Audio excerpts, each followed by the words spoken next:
Hindi ito Hagonoy kung saan ako ngayon nakatira. Ito ay isang barangay sa Kalumpit, Bulacan na unti-unti na ring lumulubog ng dahil sa pagtaas ng level ng dagat. Nung araw ay wala kang makikita kundi berde o palayan. Masigla ang palay nung araw dito. At pagkatapos ng anihan o gapasan, ay magiging laruan naman ito ng mga bata. At isa na ko roon.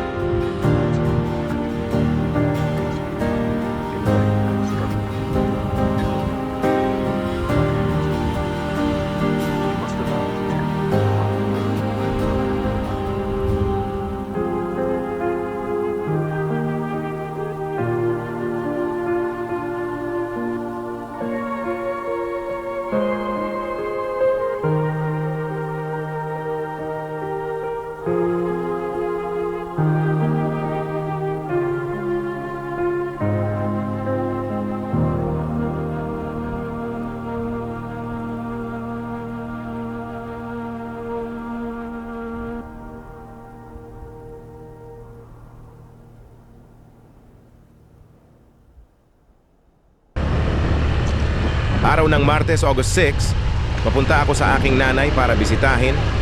Kahit ito ay karatig, bayan lang ng Hagonoy, ay abala na tayo sa mga kanya-kanyang buhay natin.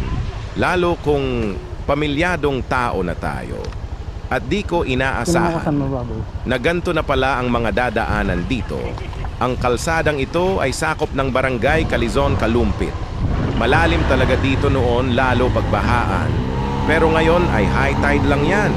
Pahirapan ng pagtawid, lalo kung hindi mo kabisado ang parteng kung saan malalim ang lubak. Mala water world na rin ang barangay na ito. Puro tubig na ang makikita mo sa paligid na dati ay puro berde at taniman ng palay.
Melvin.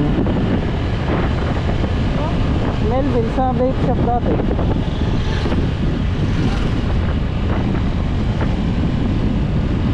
At hindi pa dito nagtatapos ang ating kalbaryo sa daan. Susunod naman ang barangay. Bulusan Kalumpit na lubog na rin sa tubig. At marami ng bahay na halos kalahati na lang ang litaw. Kung dito sa labas na mataas ng level ng lupa, ano pa kaya sa looban ng mga barangay na ito?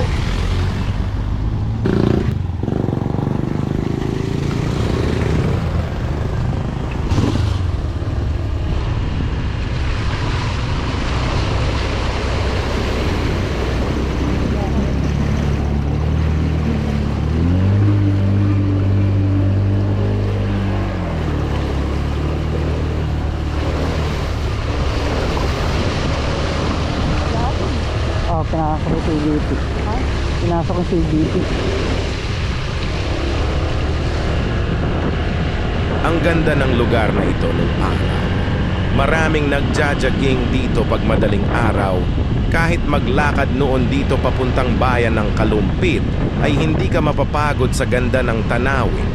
Ito rin ang daanan dati ng mga jeep na namamasadang Kalumpit to Hagonoy or vice versa.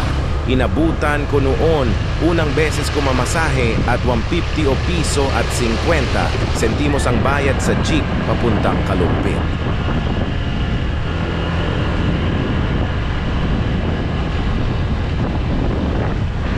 Hindi bahay dito.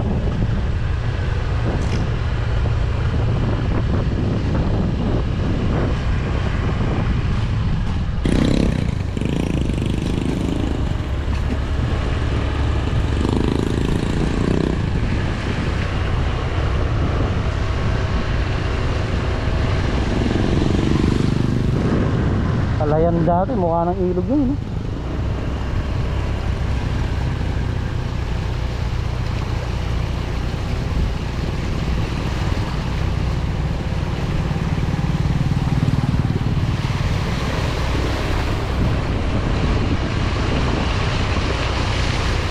Hindi tayo pwede umuwi ng ganyan, papababa tayo. Nandito sa side yung ano, yung air filter.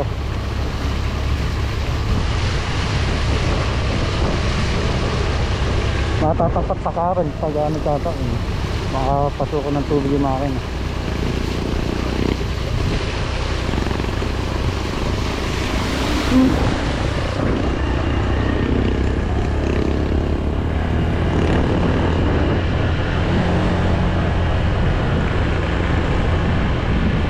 At nang makaraos nga tayon sa pahirapang daan, ay nandito na tayo sa barangay Santa Lucia, Kalumpit, Bulacan. Dito ako ipinanganak at lumaki hanggang umedad ako ng 27. Taong 2013, ako nagsimula manirahan sa Ibahagonoy nung ako ay magkaroon ng forever.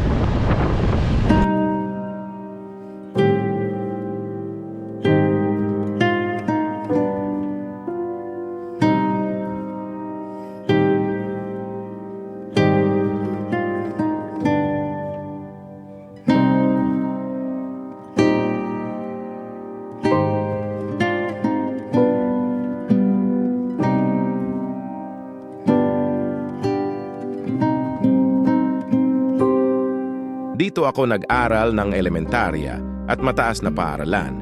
Ang saganang palayan noon ay heto na ngayon at ang elementaryang pinag-aralan ko noon ay heto na ngayon, August 6. Ngayon, araw ng Martes. Pero walang pasok ang mga bata dahil sa baha na dinudulot ng climate change at sabayan pa ng high tide.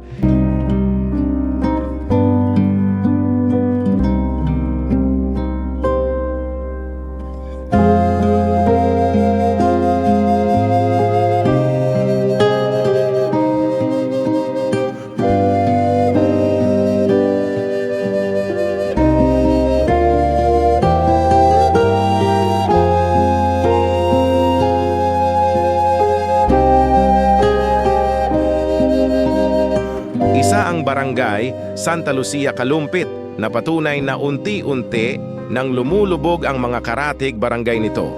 Lalo ang mga karatig bayan ng Kalumpit. At ang high school naman kung saan din ako nag-aral ay heto na rin ngayon.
Santa Lucia, dalaga at martir, patrona ng mga may karamdaman sa mata, mga bulag at epidemya.